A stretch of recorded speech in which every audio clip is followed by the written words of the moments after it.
So now we have questions. So I want to open it up and get your input.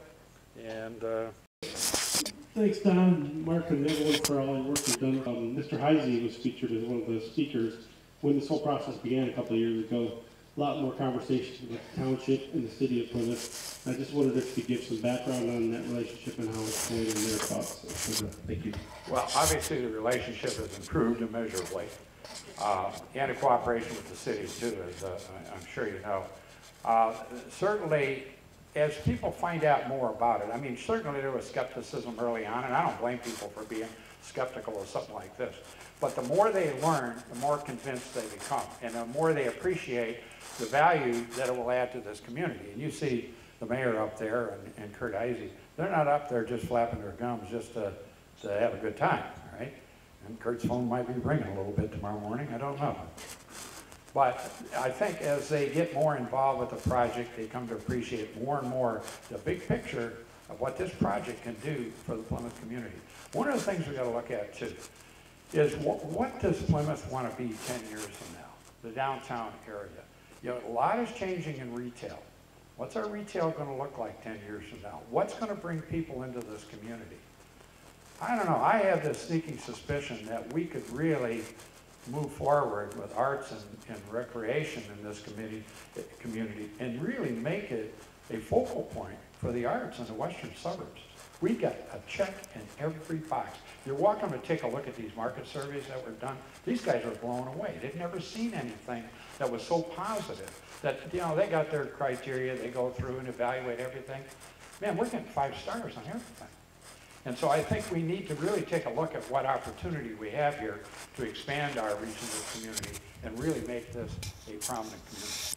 If I come back just again to the township's view right now, or the leadership, the beauty of it is I think this leadership wants the people of Plymouth to decide whether PARC is a good idea or not. That's all we're asking for. Yeah, let me just add one other thing. We've been at this for a while, and there's a reason for that.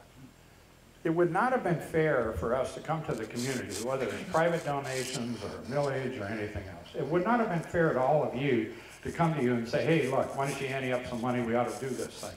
We took 4 years to study it, to do the surveys, to do the business cases, to do the preliminary designs, make sure this whole thing made sense. I didn't want my name on something that's going down in flames.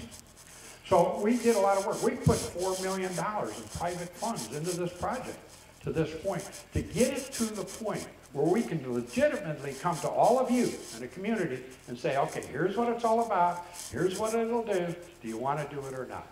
And it really is up to the community. It's not up to Mark, it's not up to me, it's not up to the board. We're just doing our best to make the case, to present it to you, to decide whether it's something you want to do for this community. Questions? No, we didn't answer every question. Jerry? Just, you had mentioned the millage. Could you tell us more about that? When would it be anticipated that would go to voters, and approximately how much would it be? If it go, well, how much depends on how much we raise in private funds. Like Mark had said earlier, ideally you'd like to raise it all with private funds and foundation money. We expect that we'll get a substantial portion of that. And that will determine obviously how much you have to go for. But just for an example, if we raised nothing, didn't raise a penny, and we went for a millage, 1 mil would be more than enough to fund this entire project. 1 mil to raise a 30-year bond issue for 20 years. You pay 1 mil for 20 years. 1 mil for the average homeowner is about $110 a year. You're looking at about $9 a month for the average. If your home is twice the average, well, it's twice as much. But that's the range we're talking about. And I think, you know, I'm a staunch Republican. And I hate taxes. But let me tell you, sometimes there are things you just have to, you know, ante up on it and say, it's just worth it this time. You know, and I feel like that about this place. You know, I don't want to go out and spend more money on anything if we don't have to. But sometimes an opportunity presents itself. You say, we just can't pass this up. And 1 mil, if it costs you $9, $10 a month, a year for the next 20 years, I don't know. I think it's worth it. I think part of the question also was when. Won't be before August. Let's hope for August is the first chance. It would be this August. I'd like to be notified about a lot of the different programming that I saw here today. So I gave my email in the front. Is that all going to come to my email, or do I need to go to the website and sign up for each program, such as the Mitten Theater, the Opera Theater? We are doing some work on the website. We are a landlord. We don't run programs. So there's a distinction here. If you compare it to a Livonia or Canton or those, basically we rent space to our tenants, and it's their primary responsibility to market their services. You go to our website, there's a link that'll take you. If you're interested in music, hit that link and it'll take you to those. We are, though, that having been said, you're not the first one to ask that question. We'd like to have easier access to what goes on there. We are working on that pretty diligently. Importantly, though, you can get a long way. PlymouthPark.com, or if you do Facebook, there's a Facebook page, and I think you can get the blast through Facebook that way in here for about a lot of the things that are happening. In the back? Yeah, I can't see that, I'm sorry.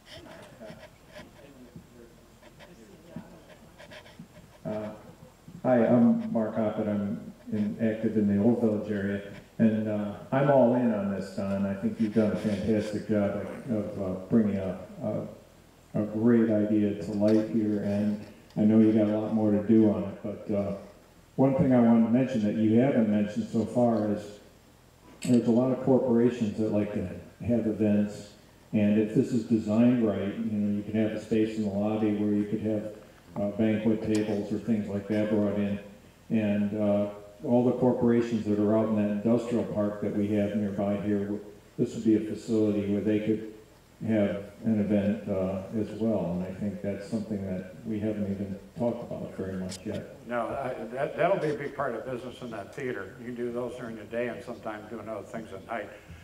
The theater will be set up very specifically. There's 3 rooms in there that'd be ideally suited for that kind of activity. If you just wanted to have seminars and the like. Much larger groups like the theater, sometimes they bring in groups. Major corporations, some of these groups have their annual meetings here and will take the entire theater. We will also have a small theater in the school which will be renovated, and that'll handle 200 to 220 people, and it'll be first class. Light, sound, seating, tiered, cushy seats for guys like you and I. So there'll be plenty of opportunity to do that. And I think, you know, they got money, they'll spend it. And with the location, it's ideal. You can come in here, they can break for lunch, and you can go all around town and have it to restaurants and the like. So, no, you're right. That'll work out, that'll be very attractive. The community events certainly help. The corporate events help. Community events, to me, are where this has the biggest advantage for the community. Where, like the corporate side from, boy, some companies would look good with that name on there. I'm sure they generate a lot of goodwill in here. So, you know, what I'd like to see is the money come down to help towards that $30 million. That's where the corporations can really help. I got to tell you, we got a lot of irons in the fire, but you know, until you get the ink dry on the check, you haven't got it. And dealing with these big foundations, when you're out there looking for $3, $4, $5, $7 million, we're working on some for $7 million for the theater. That money doesn't come easy, and they got a lot of bureaucracy, and it takes time. And some of these we've been working on for 6 months already. I figure if you haven't thrown me out after 6 months, I got a shot yet. But you know, so it is a laborious process, really working your way through the big money. Hi guys, Bill White here. Yeah. So the approach to this theater is all through residential streets. Is there a traffic study done? We have had discussions with the city. We haven't had a formal traffic study done. I'm sure that'll be yet to come. What we needed to do is move this project far enough along so people could start to get an idea of what we're doing. Let me tell you, there's a lot of work to be done yet. Traffic studies are going to be included in that. There is going to be all the stormwater issues and the rest. But we needed to bring it far enough so you could begin to see what this project was all about. And there'll be some hurdles along the way, and that could very well be one of them. But we do have pretty good traffic in and out for the amount of traffic we've got in. I haven't had any big red flags going up anywhere for those that have studied it so far. I have two questions. First is, what your thoughts are about any accommodations for outdoor concert venue in this plan, revised plan? Second question is, what's that big multi-story white thing in the back of your theater? Well, over the stage, you gotta have space for lights, sound, sets, all the things that you need to do in order to have a proper theater.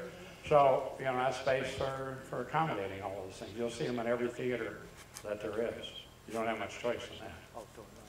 Outdoor, forget it. I have no interest. We got Kellogg Park, you know, we're not gonna do outdoor concerts in January.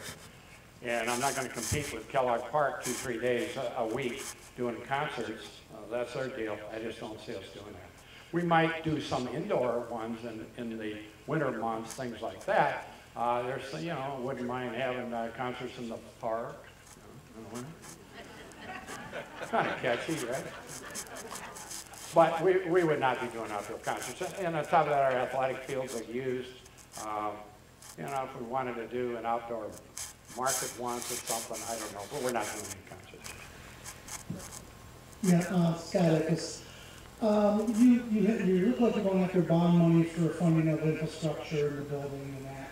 So as far as operating costs go, are you guys solving on that, and do you expect that to maintain itself, or would you expect more money for We will never have to put a penny into operating. I can literally guarantee. The business plan is so solid and got so much room in it that with this site, with that property and that location, and what we're able to save in the existing facility, we're already there.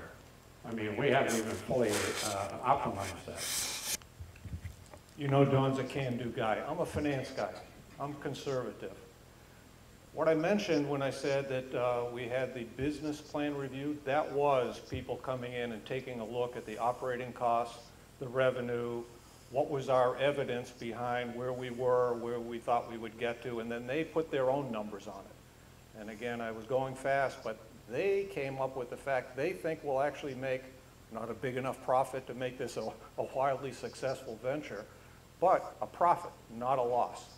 And that's why we are very confident in what I mentioned. I wouldn't bring it forward. For all the things I like about this, you know, if it were an ongoing drain on the community, you know, that's a hidden tax I'm not in favor of. We don't see that happening. It won't happen. One of the reasons that makes this project completely unique from many of the others you may be familiar with, we've got tenants that give me a fistful of rent checks the first day every month. And that's very comforting, right? You know, we never did anything in there for performances or anything. I know I'm going to get all those rent checks the first every month. If it weren't for that, this would be a whole different deal. And I wouldn't have touched it. I wouldn't have done it into it day one without that. But doing my own little business plan with all the whiz-bang financial guys part of it, I knew I could make that go. You don't have to be too creative to figure out, if you got 60 tenants or you've got 60 of those rooms being rented and somebody paying rent every single month, let me tell you, things start to shape up pretty quick. So that will never be an operating profit situation.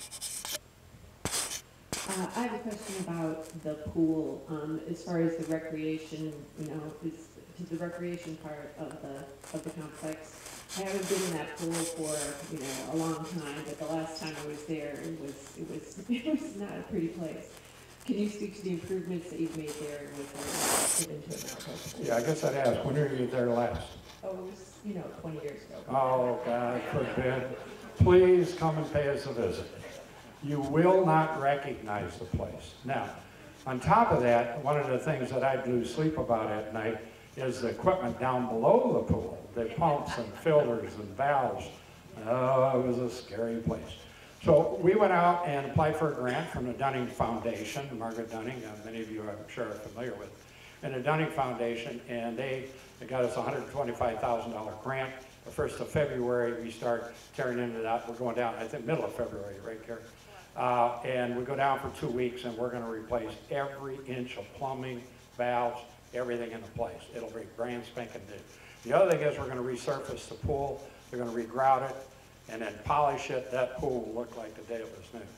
Now, when we do the final renovation, there's still some other things we want to do in the spectator area. We'll do some more in the heating and ventilation systems in there, even considering possibly putting all the windows back in along that wall. So there'll be more. But right now, you will already see, we went through the locker rooms, we painted the lockers, we've done a lot of work in the locker rooms, been some big improvements there. So if you haven't been there in 20 years, do come back. I'll give you a personal tour. Well, not the ladies, that's right.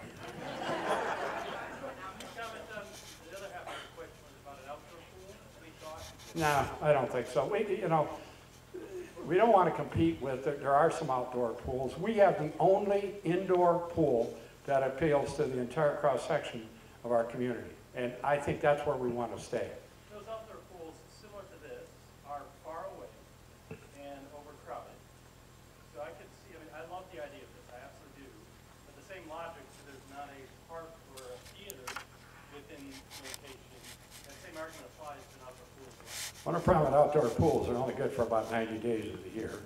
That's an issue. And we do more business in the summer in our indoor pool than we do any other time of the year because kids are out of school. We're at capacity during the summer.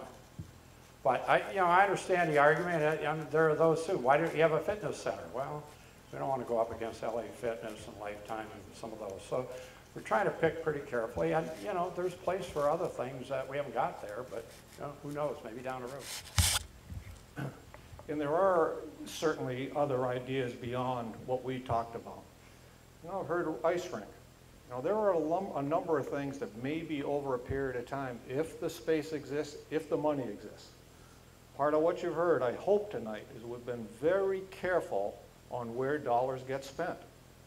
Use every stitch of that building that's there, including that warehouse. That's where a lot of the artists have their offices. Be careful on where you spend the money. We, honest to God, believe you've got to have that performing arts center to really make the whole thing explode and come together. Everything beyond that, we're going to be real careful that there's demand in the community for it. It may demonstrate over a period of time that it's there. We don't have that evidence right now. And so we're being very careful to keep the bill down. It's not a small bill, but keep it down with where it needs to be to make this thing really hum. Doesn't mean as it evolves over a period of time there might not be other things, but that's why we're not there right now. Yes. Oh, Greg here. Angel Price from the township, and I just wanted to thank you guys so much. I love what you have going on. Just 3 quick things.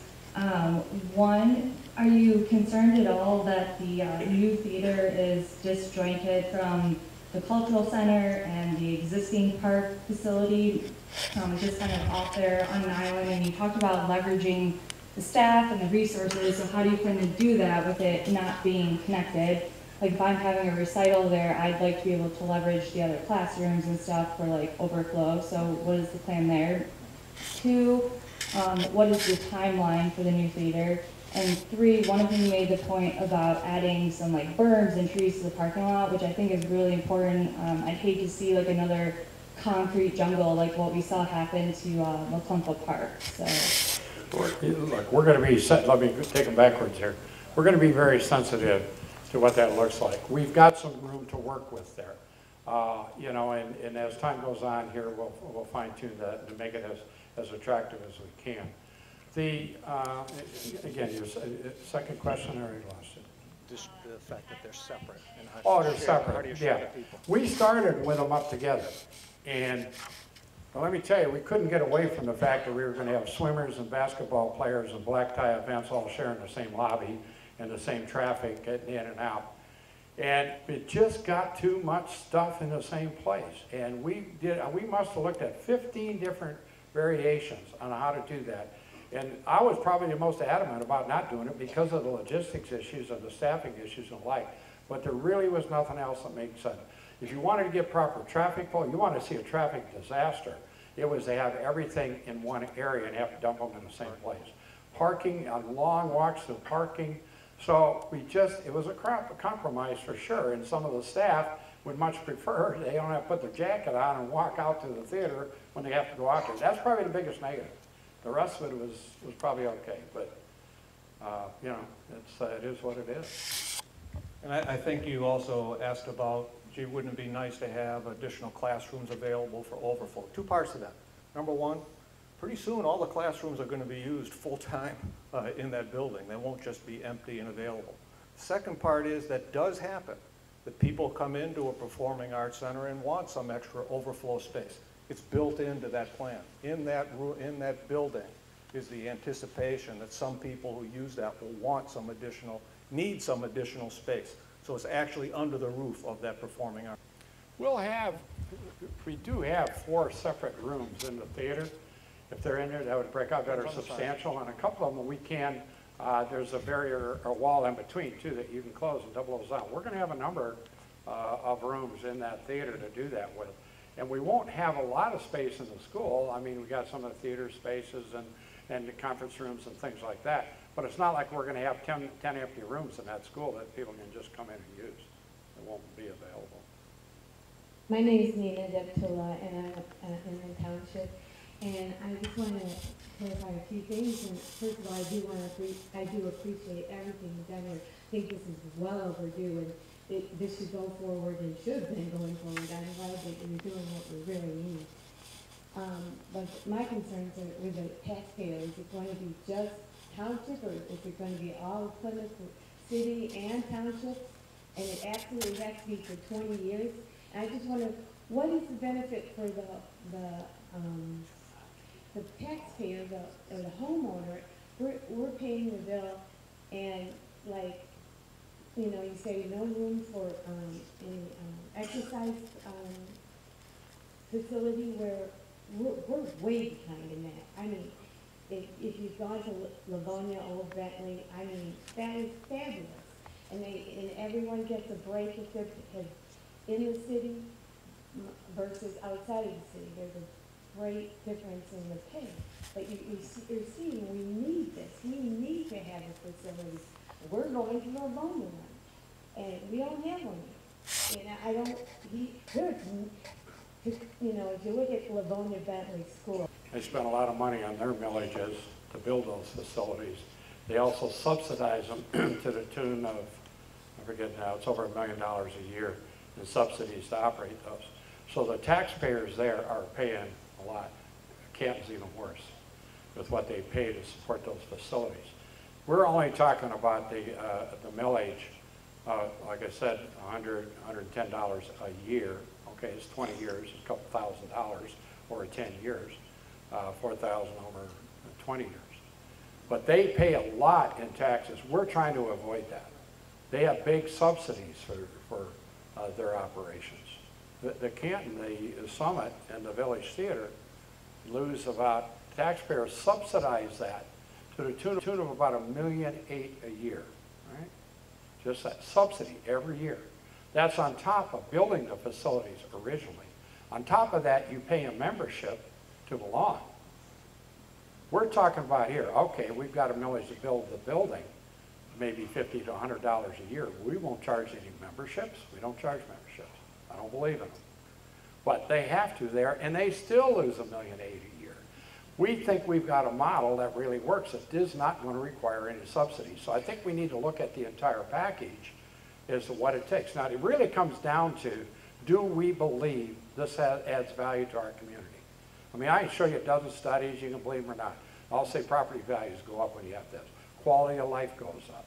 It attracts more people to the community. We get some of the businesses here think it's the greatest thing in the world, because Plymouth is not the easiest place in the world to recruit to if you're recruiting from Silicon Valley.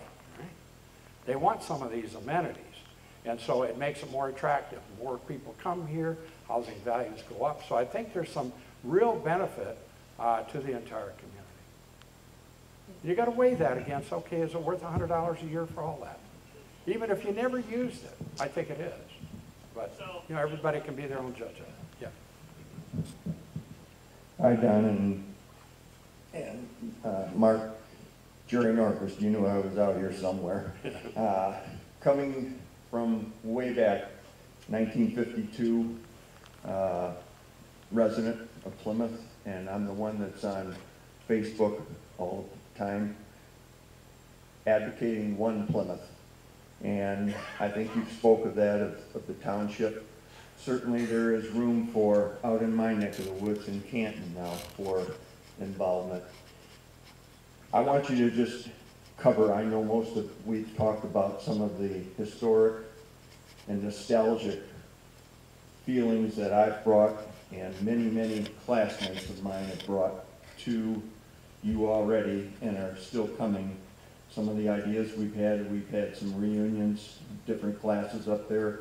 I've challenged different classes following my class of 1966 to promote the historic inside the building Plymouth High School historic room that we have on the planning board.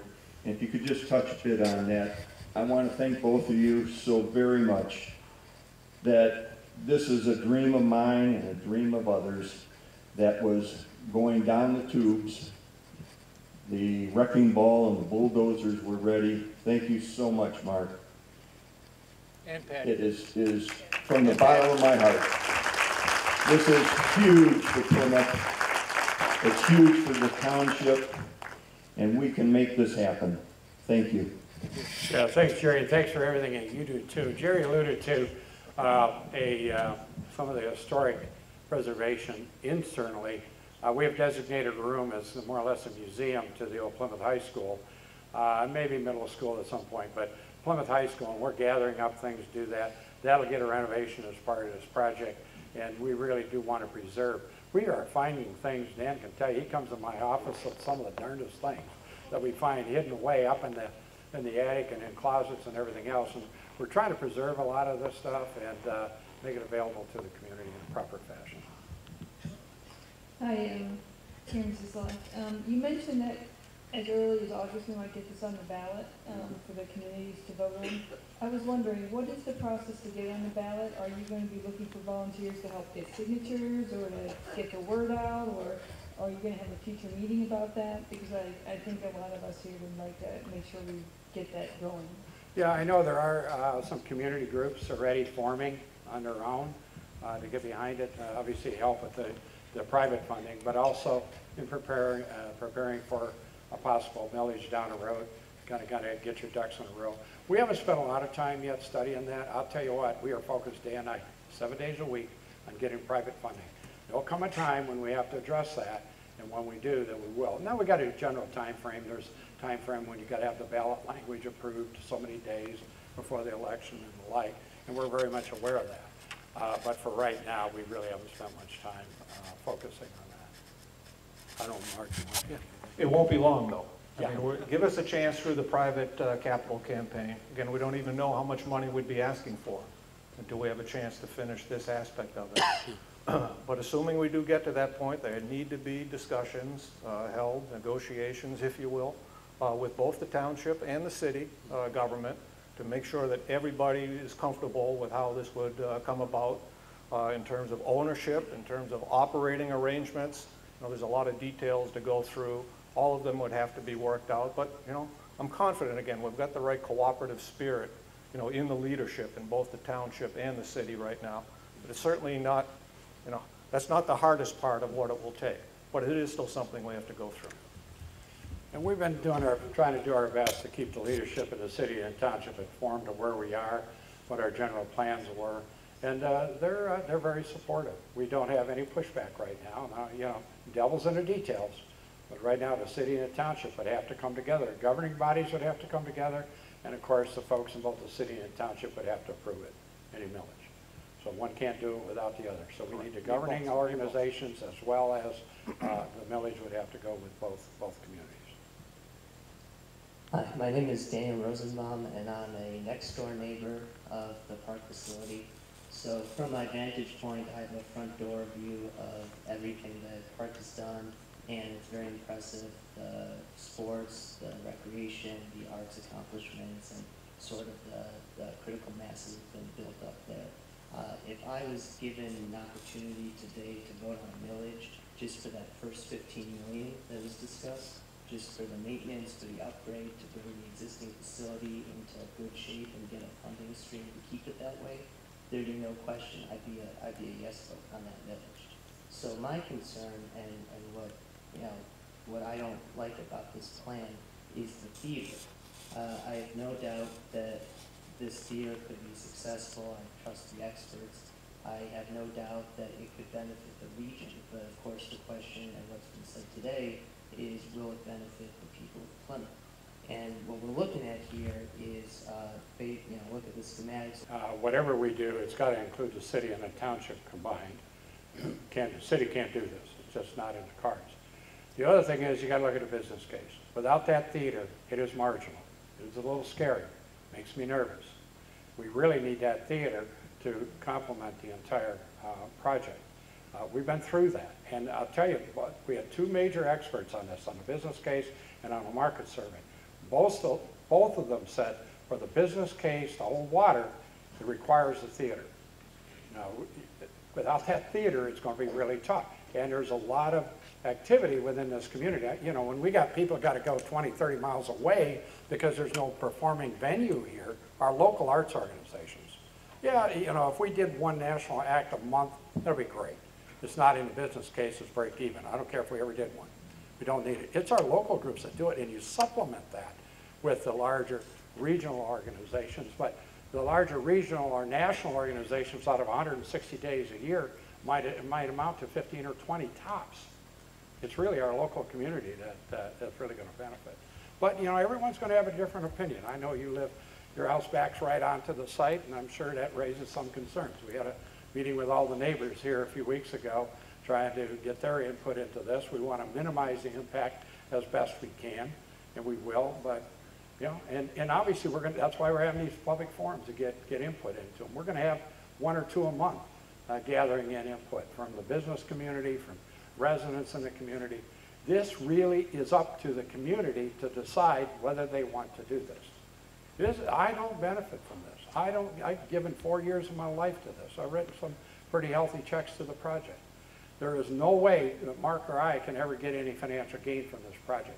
We are really doing it for the benefit of the community, and we want what the community wants. And so we're going to try to strike whatever balance we can, and ultimately, if it comes down to a millage vote, the citizens will decide. But I appreciate your input. I understand that. And I as well appreciate the input. Will there be some kind of special community group to decide what goes or not? This is our way of getting the community input. That's why it is important. And yeah, we do hear the different ideas. You know, we wrestle with all these ideas, believe it or not, through the course of the process. You know, we distill it down, and then you're applying judgment. That's what we're doing too. We're all applying judgment, and in the end, we'll put our judgment forward after we hear everybody and get all the input, work with the township and the city, make the case to the people. If the majority of the people are against it, it won't happen. And that's the part I can tell you for sure. Before we get there, we will have to make a judgment, unfortunately, but it's the reality of life. That judgment won't include everything that everybody would like to have, and frankly, that individually might make sense. We're going to have to apply a judgment to the total. Right now, we're on this performing arts center. We didn't get there easily. We spent a lot of time working it out for a number of reasons, which Don, in fact, included, and it gets down to dollars and cents. Yeah, it's a lot of dollars to do it. It's a lot of dollars and cents to make sure you don't end up with a problem over a period of time. And business-wise, you just got to take a look at it. So I do appreciate the input, appreciate everybody's input. Because we're not there right now, who knows where it'll work out over a period of time. We're making the case as positively as we can for the view that we think works the best for the community. The community will decide. My name is Greg Morrison. I'm a city resident for over 20 years. First of all, I want to say thank you for the leadership and the vision to save the facilities that are there and then to move forward and do something positive for the community. I do want to thank you for that. If a millage is actually imposed on the city and on the township, do you envision creating some sort of board oversight that represents all of the stakeholders, people from the city, the township, and then maybe representatives of the park itself? Yeah, of course. And if it goes to that where it requires public support, there will be representation from the city, from the township. Obviously, there's a bunch of private folks that have put a lot of money into the project, they're gonna want some input. We gotta sit down and sort it all out and figure out what makes sense. And that will be determined, really, before it has to go to a millage, at least the outline for that. You will know how that will be structured. It may be something similar to the library, although sometimes that's a bad word, but an authority type approach. And it's not the city, it's not the township, it's a separate entity. And the members of the board of directors of that, it isn't going to be PARC. That would be a conflict of interest.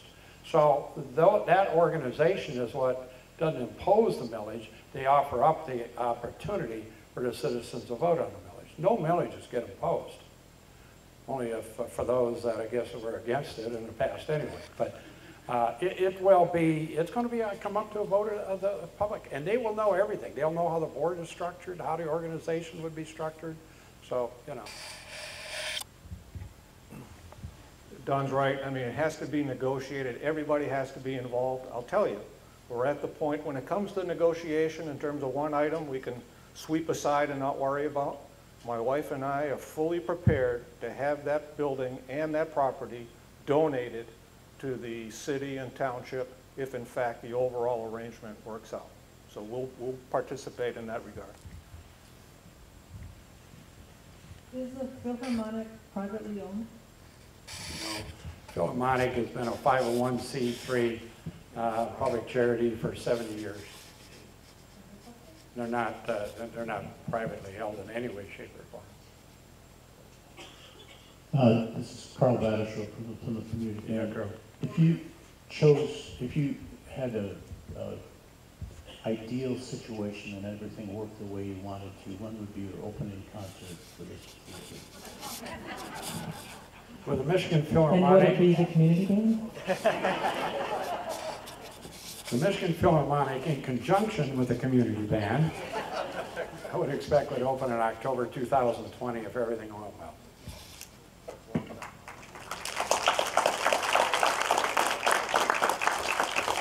But, you know, everything has to go on time. We've got a pretty rigid time frame, and, you know, Mark was the CEO of a $2 billion multinational firm, and he's accustomed to making deadlines, believe me. And I've had a few of those myself, running businesses and dealing with boards of directors. We understand what it takes to get it. I've built plants, he's built plants, we build them all over the world. Building the facility, I don't want to say it's routine, but we've done it all before. We've done that repeatedly. Question is, of course, you got to deal with what's in the best interest of the community. It's not just we can't decide we're going to do it. You can't just say, well, the board of directors told you to do it, go do it. That's kind of what we're accustomed to doing. So it's a little bit different in that regard.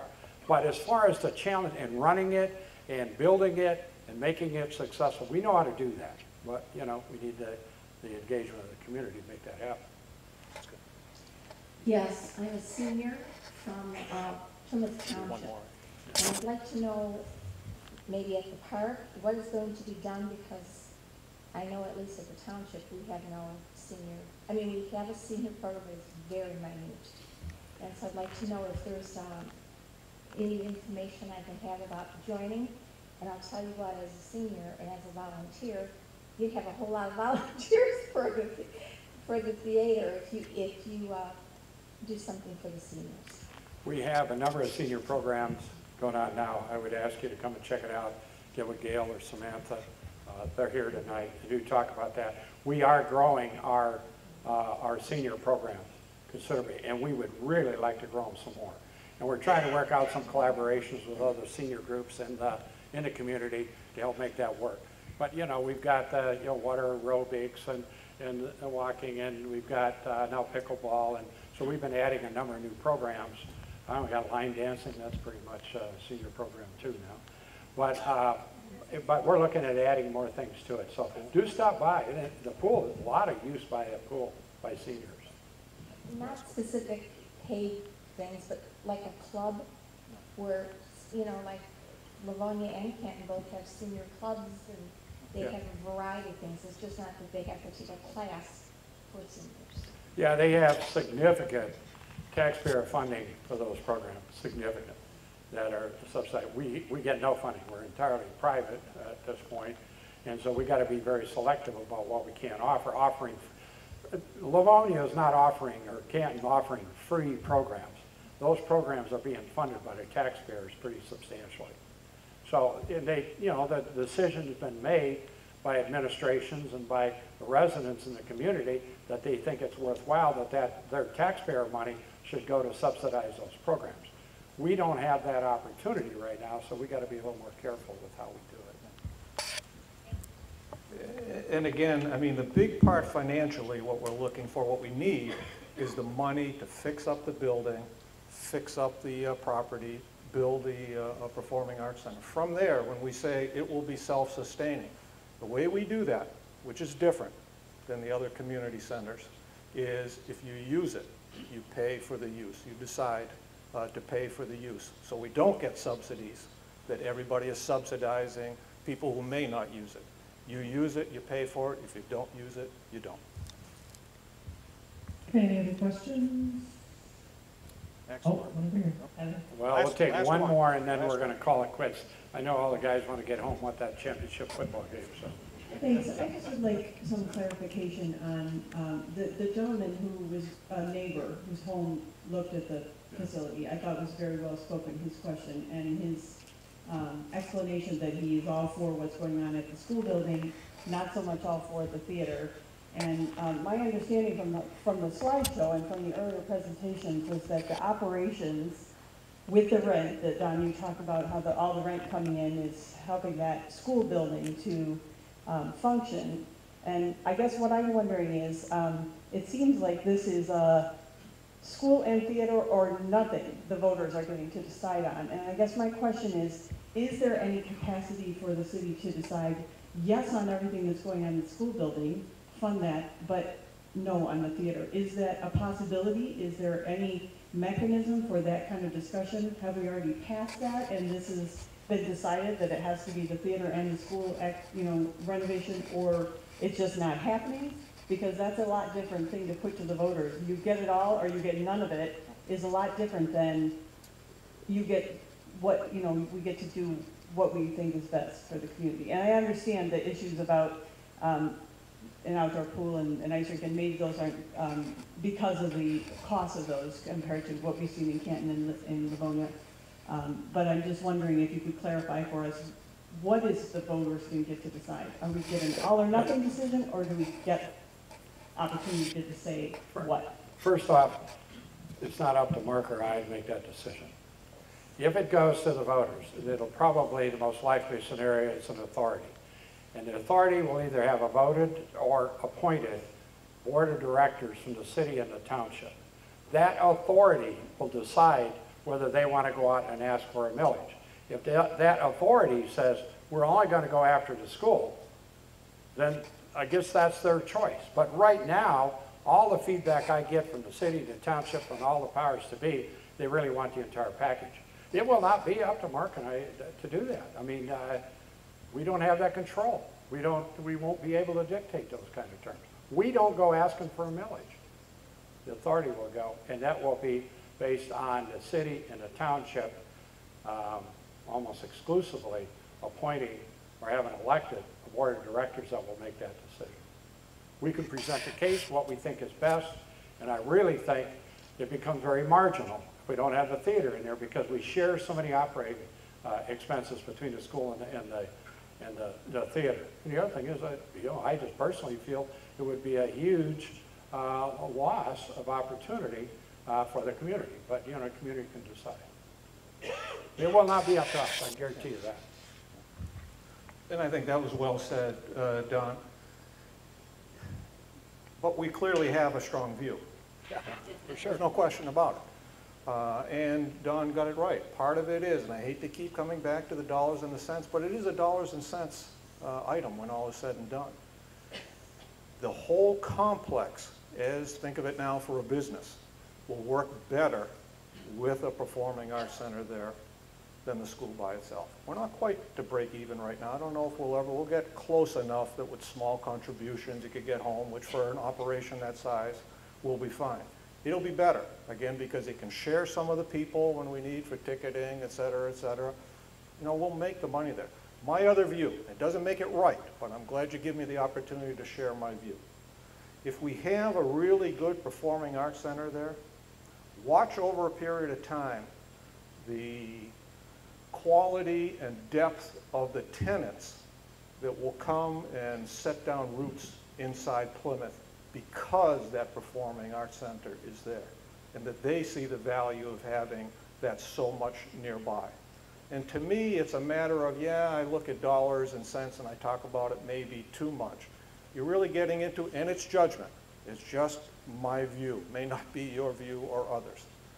That if we can have all of this together, it will grow into something that none of us can quite see right now. I'm amazed, I'm astounded by what I was able to go through in terms of the level of activity that's in that building right now.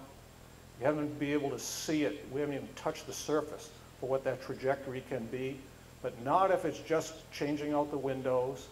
There's got to be something else in that complex to give what I call, what I believe, right or wrong, is vitality and viability for longer term.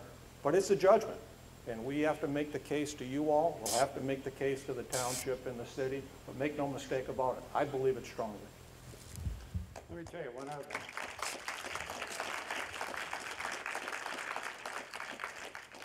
We're out chasing some pretty serious money for this project from big foundations, individuals, family foundations.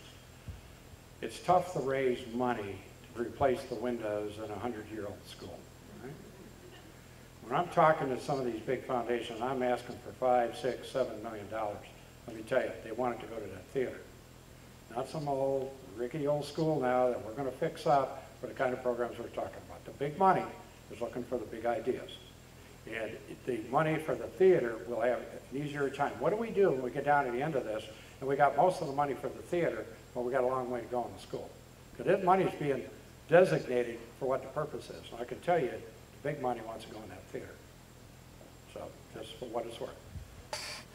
Okay, we're going to call, we will be out in the lobby, laying around and answer some more questions if you like. Hey, thanks very much for the input. I particularly like the input that doesn't agree necessarily with where I am right now. I'll learn more from that probably, but I appreciate the positive comments as well. Thanks very much for coming out.